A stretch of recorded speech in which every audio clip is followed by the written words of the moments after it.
So a very good afternoon to one and all present here.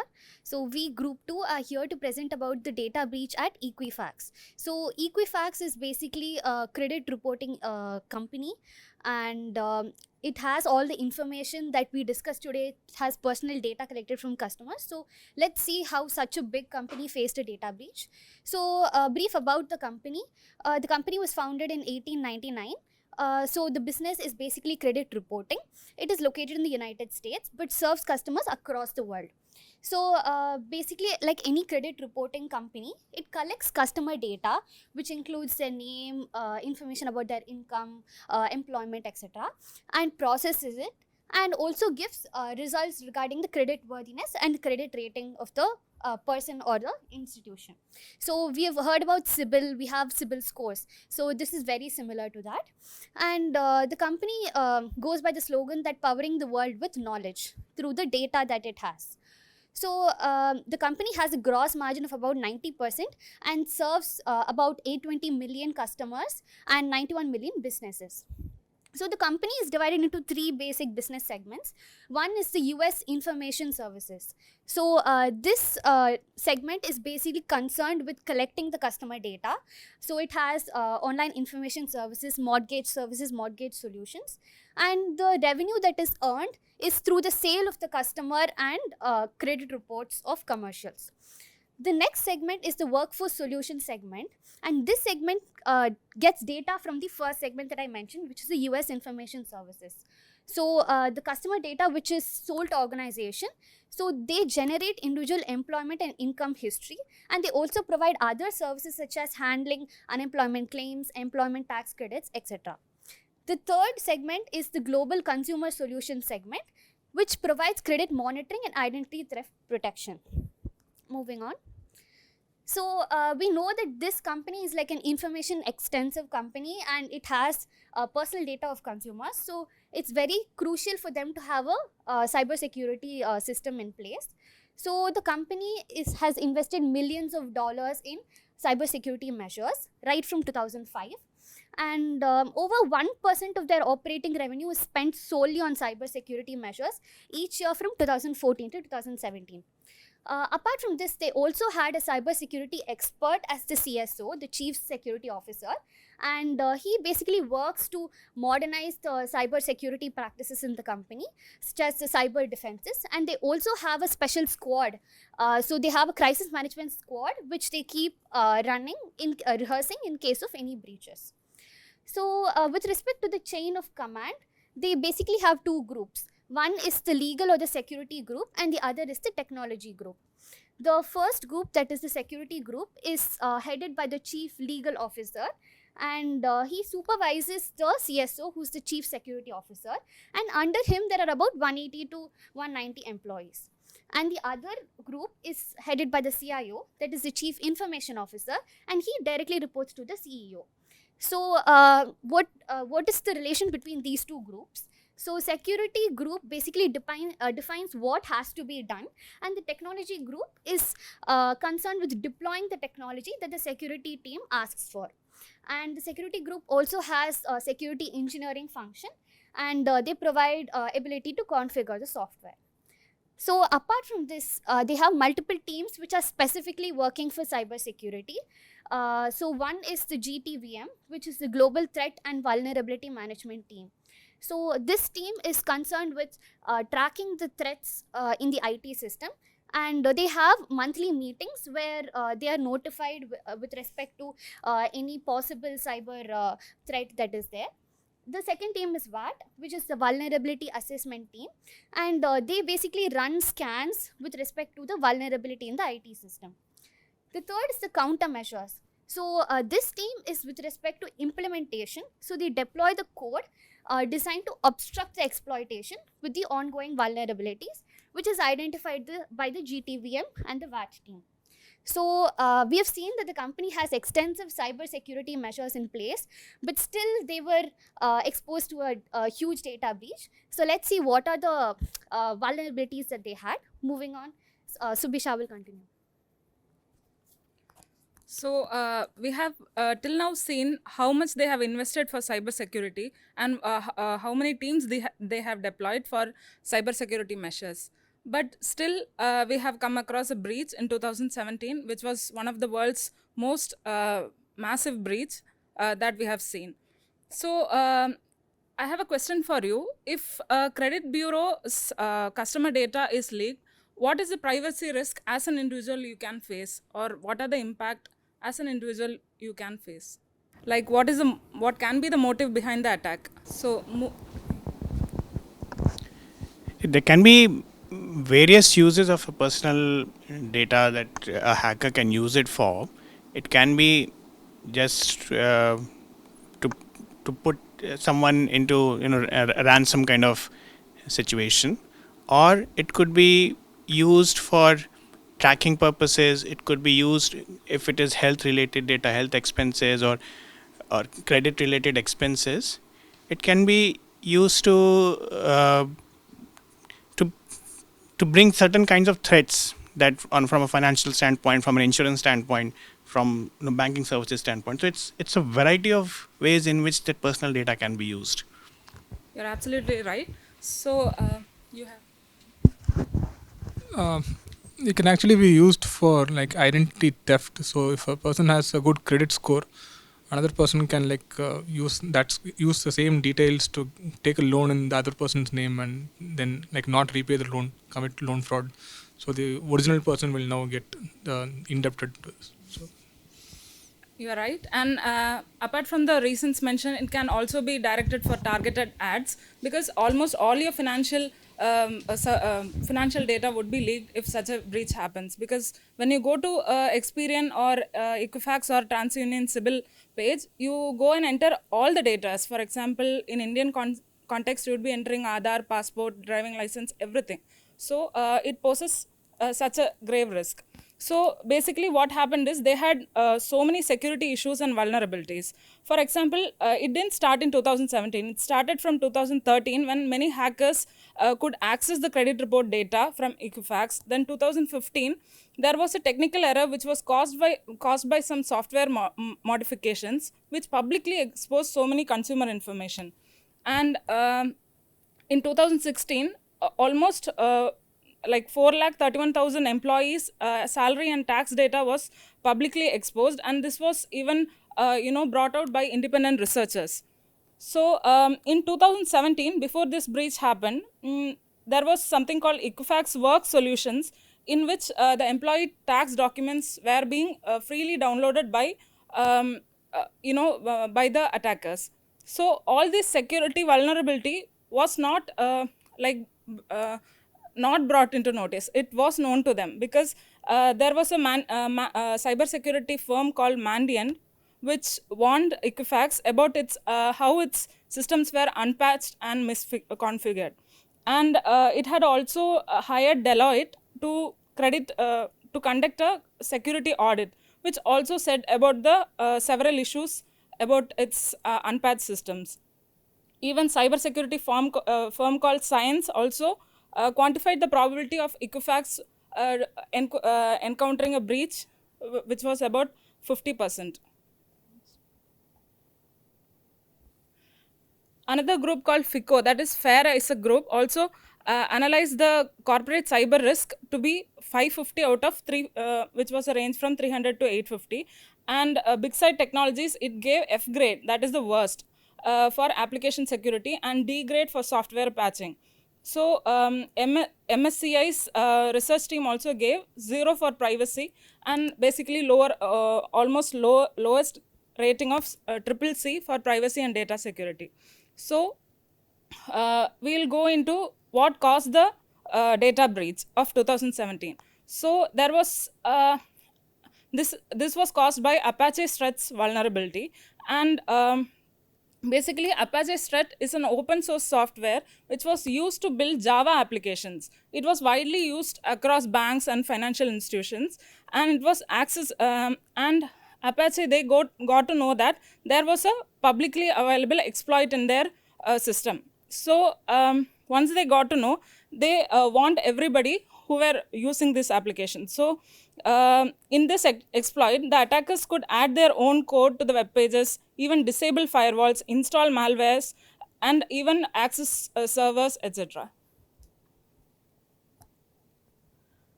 So about patching the vulnerability, since this was a grave issue and so many companies were using this Apache Struts vulnerability, CERT of US department had alerted all these vulnerable parties, and one of them was Equifax. So immediately this GVTM team also got the message, but most of the monthly meetings were not even attended by the senior officials or even the cybersecurity members of the Equifax itself. So they didn't take this seriously, and even the countermeasures team at Equifax delayed their steps so much, as we can see in this diagram. That is March 7th, Apache Strut is telling about this vulnerability, and it is having 5 months to take. It is taking 5 months to take corrective action by Equifax, because that is when they come to know about this breach. So now we'll look at the timeline of the data breach from when it started. So it started on the March 8th. So that is when the other Cisco systems and other parties, they alert that there is a vulnerability in the Apache Struts software. But in the March 29th, the very next day, they failed to patch the vulnerability on its system. And then in March 11, that's when the hackers, they gain access to their systems, and then again when they get to know, then the Equifax, they failed to identify the vulnerability which is unpatched. So that led to an major data leak, and the hackers were able to collect the personally identifiable information of all the customer data. And then on July 31st, that's when the chief information officer, he was informed about the data breach which is currently happened. And before that, prior to that, when they were able to shut down this, like they were able to track the IP addresses from where the traffic was coming, but they were not able to, they blocked one, but they were not able to block the multiple thing. So they went to shut down the system. And then they contact their law firm and the FBI, and they ask them to conduct an investigation into these issues. That's when they know that they have been able to access the number of systems within the Equifax. Then the Smith, he notified all the team members through their phone call, and they would ask them for an board meeting. So when it comes, then that's when they come to an list. They say that it's about 143 million consumers have been affected. So all their personal data have been stolen, and it has been in the hands of the hackers. And then they announce it publicly. And that's when the Equifax, after these issues, the CSO and the CIO both resign, and even the CEO also resigns after that. And then apart from this 143 million data, there is an additional 2.5 million data also has been stolen, which they didn't confirm it at the earlier stage. And then the Smith, the CEO, he testifies before on the US government committees. And at the last, about 10 million in the data driver license and is stolen, and about 7 million, about 7 lakh UK customers are being affected. And they had a contract with the Equifax, the IRS, so it got suspended due to these issues. So now we'll see at the breach, like what was the actual and how it has happened. So the hackers, they created, when they gained access to an Apache through the Apache Struts app software, they created an 30 backdoors using the web shells, which the Equifax failed to notice it. So by doing so, they gained an increasing difficulty of finding for the Equifax to identify where the breach or the door was open to it. And the SSL security certificate, that is it needs to be renewed between every 12 to 39 months. But the Equifax, they had always it was expired across the network. So that's why they were easily able to gain the access. And then on the ACIS reactivated, that is they blocked the IP address which caused the traffic, but again the portal was open, the patch was unable to fix it. So again the hackers from the China, they were able to gain access, and that's when they went on to shut down for the 11 days. And then the web, so he is the CIO of the Equifax, so he did not make clear that the PIE data has been breached at the earlier. It was around in the month of May or earlier, like two years prior to that. And then that's when the Equifax and the mandatory investigation it happens. So they get to know that they have accessed the data table containing the large amount of the consumer data. So what kind of the information has been been stolen, it is the names, social security numbers, birth dates, addresses, email ID, driver license, credit card number, passport number, your tax identification number, and the credit card dispute documents. So now we'll see the sources of the vulnerability inside the Equifax which lead to this data breach. So first one is the internal controls and the patch management process. The roles and the responsibilities in the patch management committee, the policy were ambiguous. So the business owner, the software owner, and the system owner were not uncertain about their roles and what each has to do in this kind of activities. And in the 2015 audit, so which was conducted by the Deloitte and the other professionals, so it was said that around 8,500 unpatched vulnerabilities were there, and until 2017 they were not able, it was not resolved, or neither the systems were patched. And due to this lack of systems, that is the comprehensive inventory of the IT systems which lead to it. So Payne, he is an CSO, so, and the secretary were unaware that the ACS ran the Apache stretch. So they were not aware about their internal systems and the process which was happening at the Equifax. And in 2015, the patching was taken as a reactive measure rather than a proactive. So only when a system is gone down, so that's when they update the systems and make it like usable. So it's more like on only on the request basis. So it was not taken as a proactive measures. And the employees, they gave the reasons for the weakness at the Equifax. So one is the technology systems were not well integrated, so it has difficulty in updating. So they were since there were a lot of these systems, around 8,500 unpatched systems, they were finding it difficult to find the right patch for the vulnerabilities for that. And then the antiquated systems, so update themselves, so which lead to an operational risk. For example, we'll see that our Windows, it gets updated, like it goes for an automatic update, and your work has to be like shut down for some time until your system is back on the screen. And they didn't have a personnel necessary to implement the technologies and a process to meet the internal security goals. So that again, it leads to the accountability gap in the organization structure. So in until 2005, the reporting structure was that a CSO reports to the CIO and to the CEO, but due to an interpersonal conflict at the duration of 2005, the CSO and the CIO were independently reporting to the CEO, and then there was no clear communication between both the teams. Then the IT and the security team were there was no communication, so it was an ineffective and inconsistent communication between them. And that's when the Payne, he testified that there are key vulnerabilities, but they have been not resolved until, and also they didn't take any action to like unload the Apache struts software. And the only interaction between the IT and the security were during the monthly meetings and the senior leadership meeting, but those failed because they failed to identify their clear lines of accountability for developing the IT policies and executing the policies. And the security concerns were presented by the CLO, that is the chief legal officer, and none of the CSO or neither the CIO, he has the like authority to present all those. And the CLO, he had neither experience nor the training in terms of the cyber security or the information security. And the third barrier, that is the technological barrier to an effective oversight. So when the breach happened, they failed to identify and address the potentially malicious activity on the servers. So they had an old, which is about the 1970s, that is an the only security they had, ACIS, which was in 1970s, and they had not updated their systems to the current 20,000s or 2015. So they lack the ACS system, and lack the file integrity monitoring process. That is for it cannot scan for an unauthorization access, and neither it can scan for the auspicious for an suspicious events which has happened in the systems and the configurations.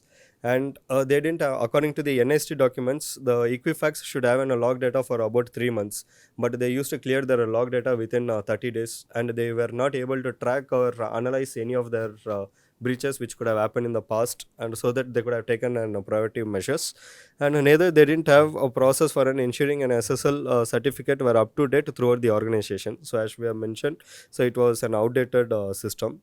And in Jan 2017, the internal audit addressed that the concerns of the SSLV devices were missing, but the problem went unaddressed. And then that's when there were 324 expired SSL certificates are on the organization, and then 79 in the critical business domain. So all of these certificates were grouped together, and the business segmentation was not there within the organization. So all were put into the same domain, and that's when the hackers got access to the systems. So now we'll look at the breach announcement and the response. So till now we have seen how many security vulnerabilities they had before the breach. So after the breach, did they tackle correctly? That is what we are going to see. So the PR announcement was that came in September 2017, but the breach started in March itself. So they announced the data breach publicly that 143 million American data people's data had been exposed, and they also put out a website to help the customers determine if they were actually attacked or not, and they engaged many cybersecurity firms like Mandiant to assess the risk. So basically, the steps they had taken is they had credit file monitoring, Equifax credit lock, identity theft insurance, then also dark web scanning for 1 year. All these were provided free for 1 year, after which, but these customers had to sign a controversial clause saying that they will not sue Equifax for their data breach. So their impact on stock prices was that it fell from $143 to $93 in a week, which declined by 35%. And other impacts were, as we have already seen, like driver license data, customer data, etc., and passport details were compromised. And in this, there were some missteps. Actually, this controversial clause angered the customers because they could not sue the company. Then they started charging customer for credit freezes. Then all this identity threat protection was only for 1 year, after which they had to start paying. And the breach time was announced very delayed. And even the Equifax Twitter handle, it directed the customers to a fake website which somebody else had started. So even they were not very, did not take safety measures regarding that. So basically, the board they had 11-member board of directors with 9.3-year tenure, and this was the only credit reporting company which had a separate technology committee consisting of 5 members. Even then, this breach happened. This technology company reviewed the company's technology investments and including all these policies related to information security, etc.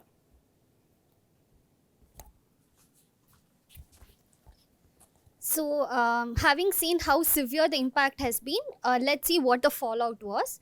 So, as mentioned earlier, there was a steep decline in the stock price of about 35%. And the key executives, the CSO, the CIO, and the CEO, as well as the chairman, they resigned from the company and lost their jobs. So, there was also a consideration of clawing back of the compensation of 2 of the employees, and one of whom was the CEO himself. So, they also had plans to bring in a new director, McGregor. So he was a person who was experienced in cybersecurity, information security, and had extensive experience. So as we have seen in many other cases earlier, one of the key consequences of a data breach is the legal implication. So there were lawsuits and government inquiries by the New York state attorneys as well as the Federal Trade Commission, and all of them conducted formal investigation, which led to bad image of the company. And apart from this, they also had a act which was enacted, Freedom from Equitax Exploitation Act. So the purpose of this was to enhance the fraud alert procedures and providing free access to credit freezes. So Subisha mentioned what credit freezes was. So apart from this, there was a investment group called Change to Win. And so this was basically an investment advisor and shareholder activism group, and they provided 6 proposals to Equifax. So they said that if these proposals were not followed, then there would not be a re-election of the new director, McGregor, as I mentioned. So what were the 6 proposals? So the first one was improving the governance and holding executives accountable. So we have seen how important governance and compliance is, and the executives did not have proper communication, and this was one of the main reasons for the breach. The second was removal of the chairman of audit and technology committees. So though they had a technology committee, they did not perform their duties diligently. The next one was permanently separating the CEO and the chairman positions. And last one was considering legal settlements when you're creating the compensation for executives. So basically this committee, they threatened that if these 6 proposals were not followed, then they would not go about electing the new director. So, coming to the disclosure, so as she mentioned earlier, there was a huge gap, about 6 weeks, between the discovery of the breach and the disclosure of the breach to the public. So, actually, US did not have a proper regulation in place for disclosure. So, one said that it was 45 days, and few others said did not have any guidelines at all. So, what they did was, there was a proposal of bill where they had a unified 30-day time frame for alerting the consumers in case a data breach happened. And they also, the New York attorney also held Equifax very strict disclosure requirements. So they had to alert within 72 hours to the state regulators in case a breach has happened. So now let's see what we learned from this case, which is one of the largest data breaches after Enron. So moving on. So Vishal. So moving on to the last part. So how big is the Equifax hack that you can see from this diagram? So it had compromised almost 143 million records, while in 2017 the adult population in US was 254 million, so almost half. So, and they had severe impact, that is profit fell by 27%, $90 million breach related cost, 240 customer lawsuits, and separate investigation by many organizations. So was Equifax alone while tackling this breach? Did other company also face similar breaches? In 2017 alone, 3,785 corporate companies had fallen as a victim of cyber attack in the US, and Cisco found that 55% of the surveyed companies had a data breach in 2017. So it was not Equifax alone. And many large cap corporations lost almost 500 million in the market capitalization for major cyber attacks that happened on an average in this year. So it is a question for you to ponder whether Equifax was just negligent or just plain unlucky.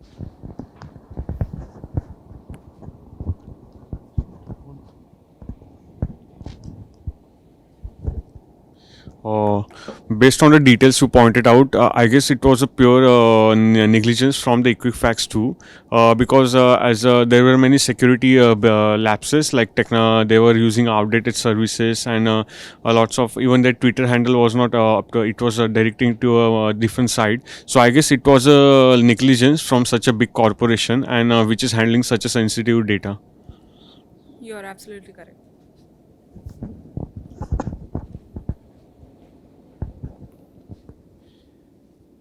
No technology system is 100% secure, that we know for sure, but there are certain basic measures which each company needs to take to the extent possible to safeguard its data, and especially if it's a company like Equifax, which is dealing with highly confidential data, it needs to go the extra mile.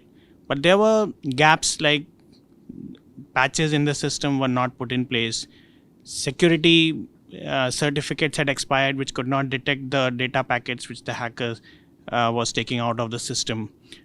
From a governance and from the organizational structure standpoint, there were various red flags that security issues were not even reaching the senior management. The CEO had no clue, because the reporting structure was such that the legal officer didn't have a background in that, and the security came under the legal officer.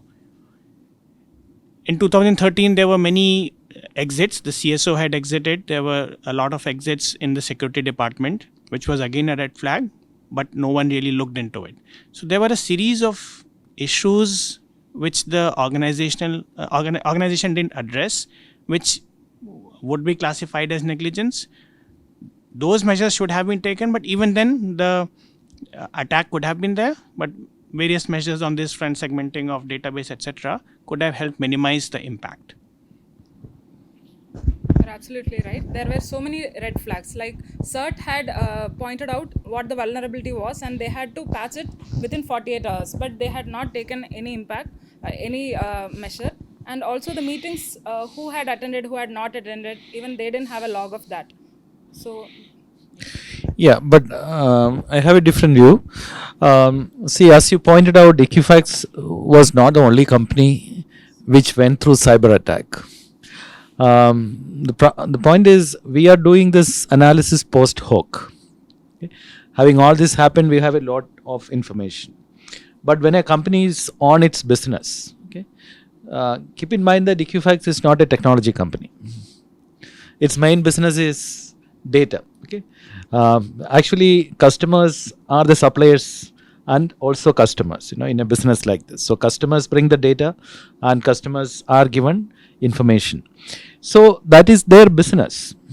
And you also see that they had several acquisitions. And when you acquire companies, you acquire their technology, which may not well integrate with your system, and some of them may be outdated. So these are all problems that commonly organizations face. Okay, and it is not that you will upgrade all systems in one go and make it updated. So you all work with this reality that there will be old and new systems, and upgradation may take time, and that may be the case with other organizations too. Okay, and that is how business function. So and they had an organizational structure where there was a well-defined CSO's role, and then there was a CAO role, and they have put in place some structure. Okay. Of course, it was not perfectly functioning. So why do you find so much fault with Equifax just because the case got documented and you have a lot of information? But that's all post hoc. You can always find fault with the government after some decision goes wrong. But when they are taking the decision, we have nothing to say, right? So I think that, I would just side with Equifax. Well, they were unlucky. But they could have updated their systems, or at least for smaller batches, so they could have reduced their risk. Apart from this, there was one important reason, which was regulations. And after this breach, they each one had different regulations which were followed amongst credit reporting agencies as well. So after this breach, they had a unified credit reporting regulations which were imposed. So I think the regulations which are not in place was one of the reasons why so many breaches happened at that time. Also, to address Sir's point, see, Equifax is not an ordinary organization. It is obviously going to be a very valuable target for all attackers, because it hosts half the population of USA's information, and because it is it has a likelihood of being attacked is much higher. Therefore, the responsibility of defending it from such attacks also higher. They should have been more proactive in that sense. Cyber attacks happen to one organization almost every day, but since it is not an ordinary organization, it should have been more proactive in that sense. They cannot escape on the fact that it is a statistical possibility that they will get attacked. And also, before the breach itself, many many firms had pointed out that there are many security vulnerabilities, and they had not taken so many initiatives on that as well. Yeah, we can see from 2013 to between 2016, before the major attack of 2017, they did face a lot of attack based on the timeline. Yeah, the same one. But still, they were negligent from their standpoint, I believe, in order to not updating their regulation as well as the softwares and as well as the cyber security system. And being a credit bureau organization, I believe that they should have taken such necessary standards, even if they were late to the party, but actually they should have been a forefront in having such systems in their hand, I believe. Should we have been more like, it should be can be classified as a critical infrastructure, like what we have in India. A CIA designated organization has to have high level of cyber security protection. So this is one of those organizations. And also, maybe out of the 3,785 organizations, none of them might not have this amount of data. Maybe their business operations might have been different. So considering that, maybe the Equifax should have been more addressed. They should have addressed it at an earlier stage when the patch went unnoticed. So any other questions? The entire business model was based on the trust and faith of the customers, and in fact, once they came to know that the breach has happened, then also they were not showing any kind of sincereness or sincerity in their approach, delaying disclosure and all, and again charging fees for that freezing and all those things. So we cannot say that they are unlucky. They were in fact gross negligence after the incident also. Yes, sure. I think. Sorry, sir. Yes. So, okay, assuming that you win and you say that, well, they could have conducted their business better. So, if overall, if you look at it, well, there are many failures, but whom would you attribute this to? Where lies the major problem? You see that the case talks about issues right from regulation at the country level to board level to CEO level and to managers level, okay, at employees level. But where would you actually find a major issue? So it should One be or two things which really cause this problem. majorly the governance issues. It comes over here. So they were, when they restructured it, they were not clearly mentioned about who the roles and responsibilities were not clearly mentioned. So they appointed a CLO, so who is supposed to give the reports of information security, but he is neither he had any experience nor training in the information security. So somebody listening to an inexperienced person, they might not take an immediate actions. So they might just consider it as like an incident, or like, okay, it has happened, so it can be handled in later. The effect, the critical of the issue might have been not addressed very well within the organization. Okay. So there is a structure in place which is two command centers for IT and security, and it is coordinated, of course, at the CEO level, and that is how they structured it. But it was not functioning effectively. But a board may not be getting into the day-to-day running of the organization. But if you have to find fault with the board, did board have any information that they should have acted on? I think in 2015 audit when they conducted, so they told that your the system, the Equifax, all the systems went unpatched. So even after addressing, after 2 years when the breach happened, still the patch was not fixed. Neither there was not any measures taken to update it. Okay. So that audit report was widely shared within the board members. And also this vulnerability was very grievous that the US Department of Homeland Security intervened and told all the vulnerable parties to immediately address it. So even after that, there was delay. And among the employees of the Equifax, whoever had not updated the patch, there was not even a counter checking whether they had updated or not.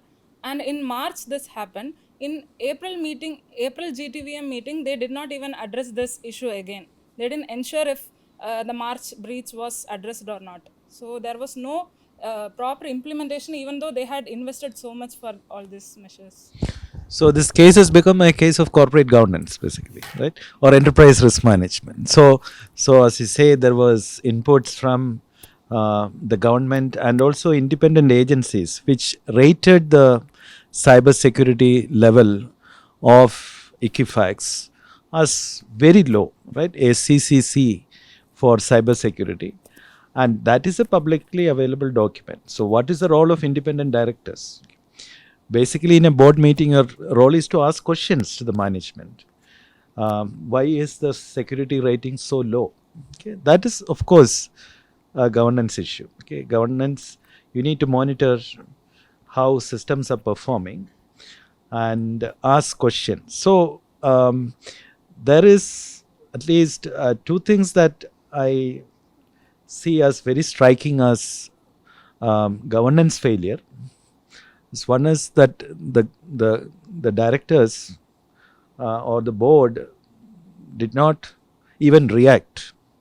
Proactive, they were not. They did not even react to the scores, the security scores that came after studying their security systems, and also the management was not functioning effectively. Okay.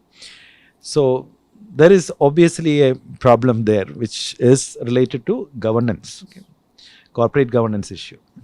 So you can see for large organizations like this, cybersecurity should be important thing for the board to monitor. and be aware of, right? And that is one thing this case or this incident has taught corporations. And therefore, when you deploy technology, the failure of technology can actually lead to massive loss and loss of reputation in the market, and not only financial loss, to make up for the, of course you see how the stock prices fell, so it's huge impact. And that is basically a governance issue, which if ultimately if you analyze this case, okay, so if the structures are not in place, so then the system will respond accordingly. So so that's a very important point. Is there anything else that anyone would like to add?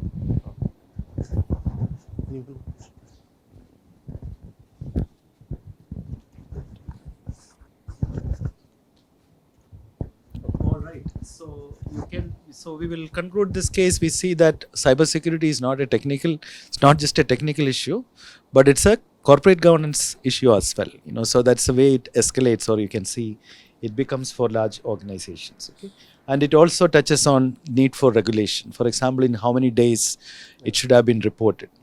So if it's reported early as an individual, I can stop my cards. If my credit card information has gone out, I can say, well, I can inform the bank, I can take proactive action. But if it is not informed to me, it is loss for me, right?